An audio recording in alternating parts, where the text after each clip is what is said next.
Good afternoon सभी को। मैं आज बात करने वाला हूँ कल हुए match Delhi Capitals versus CSK के बारे में। दिल्ली जीत गई, लेकिन आई थिंक उससे ज़्यादा सब लोगों ने बात की महेंद्र सिंह धोनी की बल्लेबाजी के ऊपर कि जिस तरीके से आके उन्होंने बल्लेबाजी की, विंटेज धोनी लगे हैं वो हमें। और सब एक ही सवाल पूछ रहे थे कि वो ऊपर क्यों नहीं आए। विस्तार से बात करेंगे उसके बारे में, लेकिन सबसे पहले हम दिल्ली की बात करते हैं।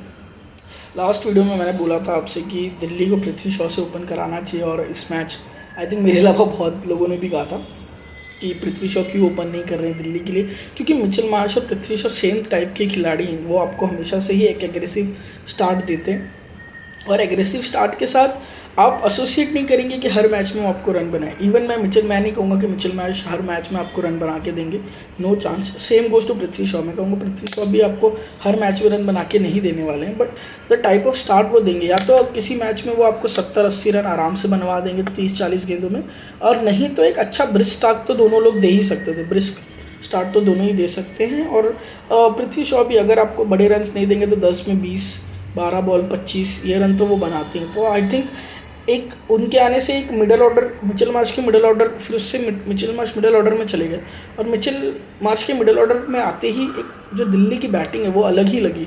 कल खैर उनको, क्योंकि एक बहुत अच्छा पावर प्ले उनका गया और विकेटलेस पावर प्ले था, डेविड वार्नर और पृथ्वी शॉ की अच्छी साझेदारी हुई, और उसके बाद ऋषभ पंत, विंटेज ऋषभ पंत, विंटेज तो नहीं, क्या इतने पुराने नहीं है वो, लेकिन हाँ एक पुराने वाले ऋषभ पंत नज़र आए, वो कॉन्फिडेंस उनमें नज़र आया। आई थिंक ये होगा मैच दर मैच, जैसे जैसे ऋषभ पंत खेलते चले जाएंगे आगे, आई थिंक वो उतने ही बेटर होते चले जाएंगे। 1 साल का गैप जो उनके क्रिकेट में आया है, 1-1.5 साल का गैप, जो पिछला पूरा सीज़न वो खेले नहीं, कहीं नहीं खेले, सीधा आईपीएल में आगे खेल रहे हैं, जो जिस नंबर पे वो आते भी हैं, आई थिंक काफ़ी ही बेहतरीन उन्होंने गेंद बल्लेबाजी की है। और दिल्ली चाहेगी कि इसी ही मोमेंटम पे, इसी तरीके से अगर वो बैटिंग करते रहें, तो जिस तरीके की बल्लेबाजी हमने कल देखी, काफ़ी बेहतरीन, काफ़ी अच्छी।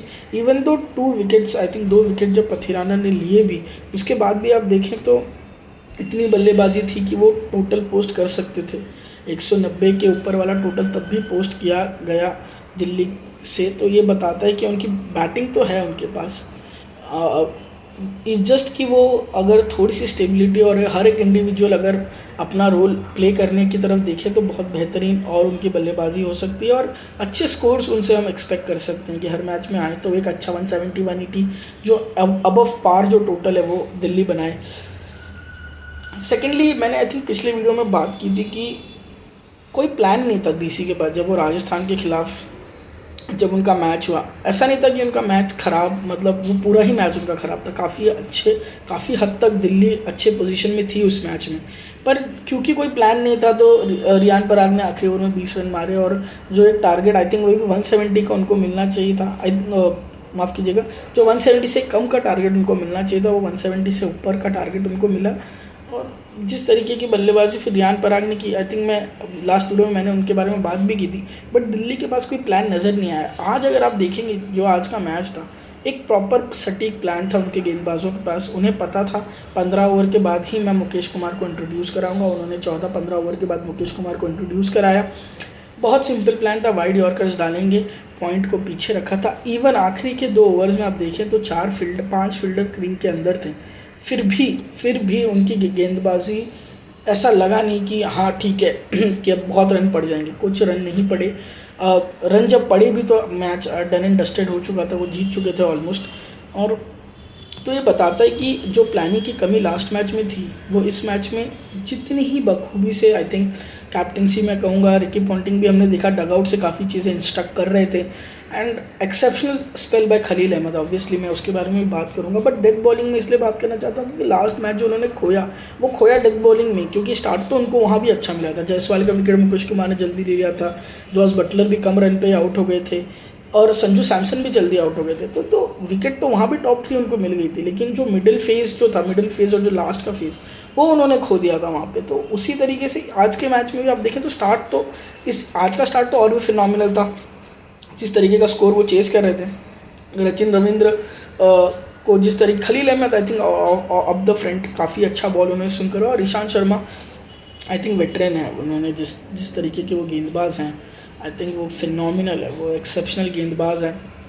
और भले ही इंडिया टीम में अब नहीं है वो, लेकिन हमने आईपीएल पिछला सीज़न भी देखा था दिल्ली कैपिटल्स के लिए, उसका पिछला सीज़न भी और उसका पिछला आई थिंक पिछले 3-4 सीजन से आई थिंक वो ब्रेक थ्रू बॉलर रहे हैं दिल्ली के लिए।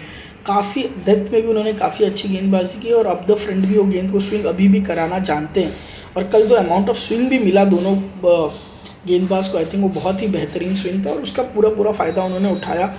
पावर प्ले में जिस तरीके की गेंदबाजी रही फिनोमिनल रही, लेकिन वही जो मैं कह रहा था डेथ बॉलिंग जो है वो मुझे लगता है कि बहुत ही बेहतरीन डेथ बॉलिंग कल की। एक प्लान नज़र आया और रन पड़ सकते हैं ऑब्वियसली, आपका कोई भी प्लान हो, वाइड यॉर्कर का आपका प्लान है, कुछ गेंदे वाइड जा सकती हैं, 1-2 गेंदे एज लग के चौका जा सकता है, एक मिडल होके भी चौका छक्का जा सकता है। बट अगर आपको पता है कि एक अच्छा प्लान है और वाइड यॉर्कर को मारना उतना हार्ड है, अगर आप फील्ड उस हिसाब से लगाएं तो आप देखेंगे कि आप जो 12, 13 या 15 या 20 रन जिस ओवर में देंगे वहाँ आप 8, 9 या मे बी किसी ओवर में 10 रन और किसी ओवर में तो आप 5-6 रन भी देंगे।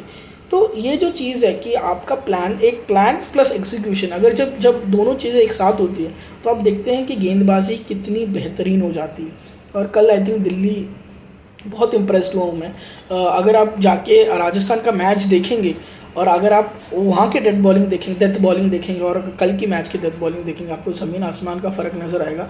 आपको नज़र आएगा एक प्लान, आपको नज़र आएगा एग्जीक्यूशन और आपको नज़र आएगा कि एक अवेयरनेस कि हाँ ठीक है, कौन से गेंदबाज, कौन से बल्लेबाज को कहाँ गेंदबाजी करनी है। तो मेरे हिसाब से आई थिंक वो फिनोमिनल। एंड सेकेंडली अब चेन्नई की बात करते हैं। आई थिंक चेन्नई जो जिस तरीके की साइड है वो आपको पता है, वो पैनिक तो उनका बटन ही नहीं है पूरे साइड में, चाहे जैसे भी सिचुएशन हो वो टीम पैनिक नहीं करती और पैनिक नहीं भी करेंगी, क्योंकि शिवम दुबे ने हर मैच में रन बनाया तो वो अगले मैच में फिर बना देंगे। रचिन रविंद्र स्टार्ट दे ही रहे हैं, अजिंक्य रहाणे अगेन वो अच्छे ही थे, अगर एक साथ और मिलता उनको तो मे बी वो थोड़े और ज़्यादा रन बनाते।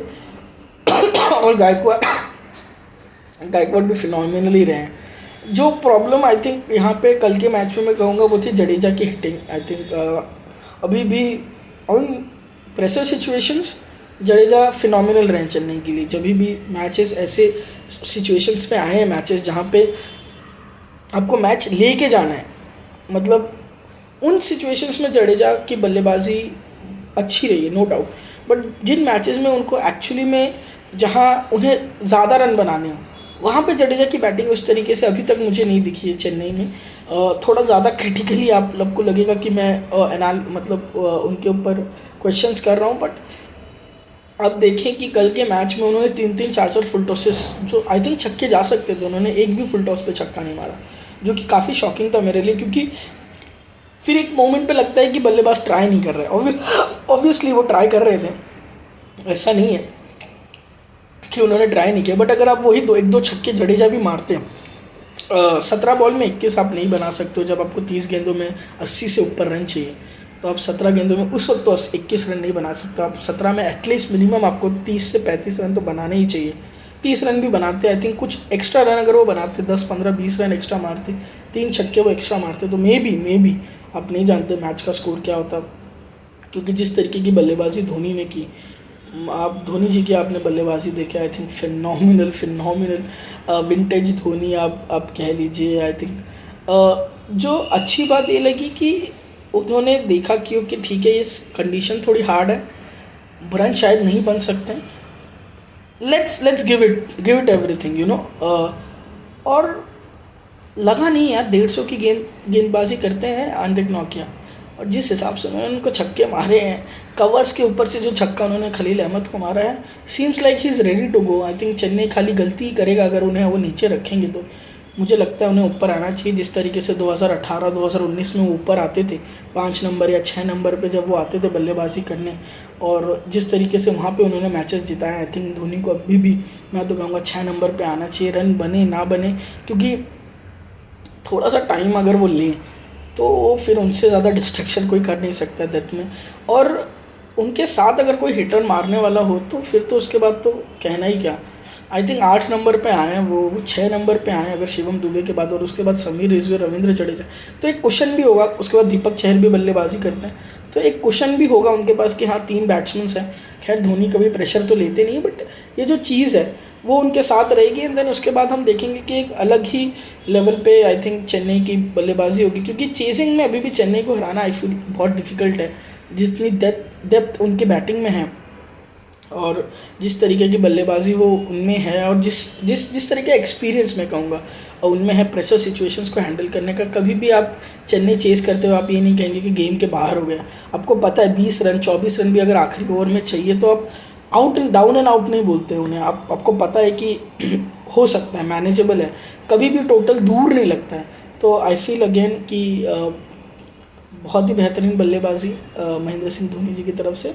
और मैं तो बस यही चाहूँगा कि ऊपर आए, जितने ज़्यादा ऊपर आएंगे वो उतना ज़्यादा आई थिंक उनके लिए और हम लोगों के लिए भी एज ए व्यूवर्स हमारे लिए भी बहुत अच्छी बात होगी। बहुत बहुत धन्यवाद।